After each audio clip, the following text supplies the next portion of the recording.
Olá, paz, tudo bem? Você está no canal Novas Verdades com Gilson Magalhães. É um prazer tê-lo por aqui. Eu ouvi essa semana uma frase dizendo assim: eu estou vivendo o tempo daquele versículo, boa medida, recalcada, sacudida e transbordante. Estou vivendo prosperamente. Antes de eu comentar, quero lhe convidar para você se inscrever no nosso canal, se é claro, se você gostar, também compartilhe este vídeo se você achar que esse vídeo vai ajudar alguém, tá? Da mesma forma, não deixe de fazer o seu comentário e deixar o seu like. Olha só, vamos para o texto aqui. Mais uma vez nós vemos aqui aquilo que nós sempre comentamos do texto fora do seu contexto, da interpretação de um versículo isolado. Nós não podemos fazer isso. Esse texto que eu li aqui está exatamente no Evangelho de Lucas, no capítulo de número 6, versículo de número 38. Diz assim: dai e dar-se-vos-á, boa medida, recalcada, sacudida, transbordante, generosamente vos darão, porque com a medida com que tiverdes medido, medirão a vós. Olha só. E aí você vai analisar o contexto do versículo, você vai ler. Eu quero que você entenda que esse episódio é o episódio do Sermão da Montanha. Porém, esse trecho específico só tem no Evangelho de Lucas. Você não vai achar isso no texto paralelo de Mateus, por exemplo. Aí diz assim: se amais, quer dizer, os que vos amam, versículo 32, qual é a vossa recompensa? Porque até os pecadores amam os que o amam. Se fizer o bem para os que vos fazem bem, qual é a vossa recompensa? Até os pecadores fazem isso. E se emprestais àqueles que também esperam receber, qual é a vossa recompensa? Também os pecadores emprestam aos pecadores para receberem outro tanto. Amai, porém, os vossos inimigos, fazei o bem e emprestai, sem esperar alguma paga ou retorno. Será grande o vosso galardão. E sereis filhos do Altíssimo, pois ele é benigno até para com os ingratos e maus. Sede misericordiosos, como também é misericordioso o vosso Pai. E aí diz mais, aqui embaixo: não julgueis e não sereis julgados, não condeneis e não sereis condenados, perdoais e sereis perdoados. Dai e dar-se-vos-á. Boa medida, recalcada, sacudida, transbordante, generosamente vos darão. Porque com a medida que você tiver medido, vos medirão também a vós.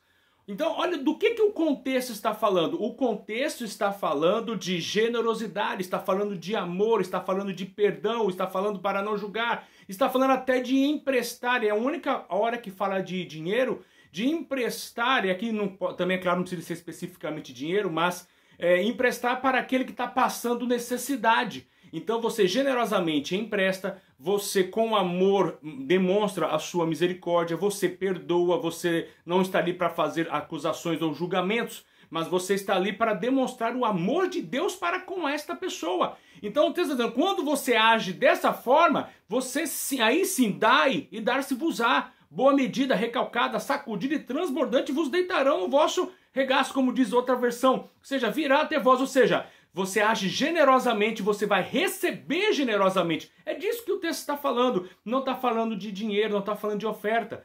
É curioso que a gente ouve esses versículos, né, na hora da contribuição. Ó, dá e dar-se-vos-á. Então, se você dar, se você contribuir, se você dar o vosso dízimo, você vai receber isso, porque a promessa de Deus está aqui na palavra. Não, não é isso. Aqui nenhum instante está falando de oferta no culto. Está falando de, sim, até de emprestar, como eu disse, mas no sentido de ajudar aquele que está passando por algum tipo de privação. Ou seja, seja amoroso em todos os sentidos da sua vida, abençoe a vida das pessoas e no devido tempo, se você passar por alguma privação, você também vai receber de volta a generosidade, o amor, o carinho, sabe, a gratidão para com as pessoas que você ajudou, ou seja, com as pessoas que estão à sua volta. Simplesmente isso, não é outra coisa, não há margem para outra interpretação.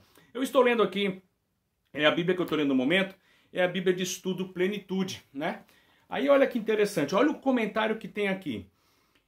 E aí, esse que é um problema. Se a gente não tiver um bom senso de entender a simples interpretação do texto bíblico de acordo com o contexto, só o contexto imediato, os versículos anteriores, versículos posteriores, já é o suficiente para você entender do que está falando, qual é o assunto que está falando. Aqui não está falando em nenhum momento de contribuição, está falando, como eu disse, de generosidade, de amor, de perdão, de ajudar o necessitado.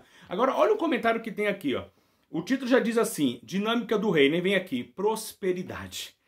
A lei da reciprocidade divina. Existe uma lei universal de reciprocidade divina. Você dá, Deus dá de volta. Quando você planta uma semente, a terra dá a colheita. Trata-se de um relacionamento recíproco.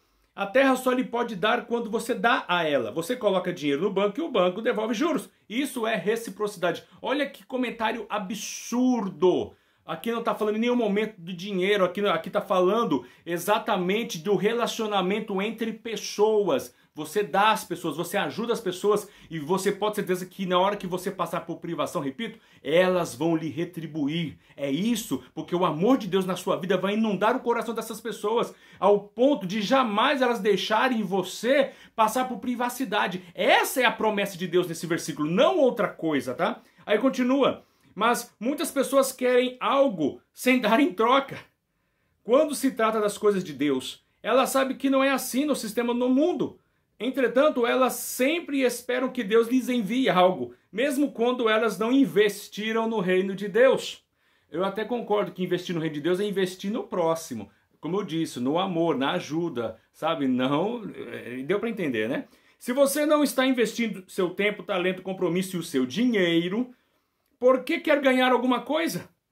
Como você pode querer algo sem ter semeado alguma semente? Como você pode esperar que Deus honre o seu desejo quando você não honrou seu mandamento de dar?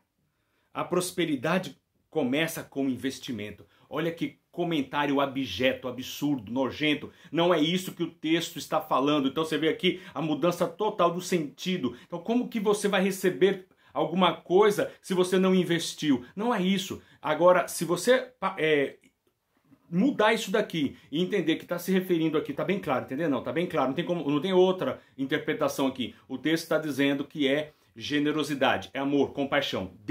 Quando você estiver passando por alguma privação, você vai receber de volta das pessoas exatamente que você sempre abençoou, tá bom? Deus abençoe, fique na paz, até o próximo vídeo, tá? Um vídeo rápido aqui, mas só para você entender. Eu fiz esse vídeo por quê? Porque quando você acha que você não vai ouvir essas coisas absurdas, ainda tem. Eu até concordo que a senhora lá que disse dessa forma, se ela está vivendo bem, está passando por situação financeira boa, os seus projetos estão dando bem, dê graças a Deus. Mas isso não é, você não está vivendo o tempo desse versículo, tá? Está vivendo simplesmente um momento que deu certo na sua vida, uma negociação que deu certo, um investimento que deu certo, mas não porque você contribuiu financeiramente alguma coisa assim, sei lá, com dízimos ou com ofertas e que você agora está recebendo tudo de volta. Não, não é nada disso, tá? O texto em si não se refere a isso, tá? Um abraço, mais uma vez, fique na paz e até o próximo vídeo. Deus abençoe. Tchau, tchau.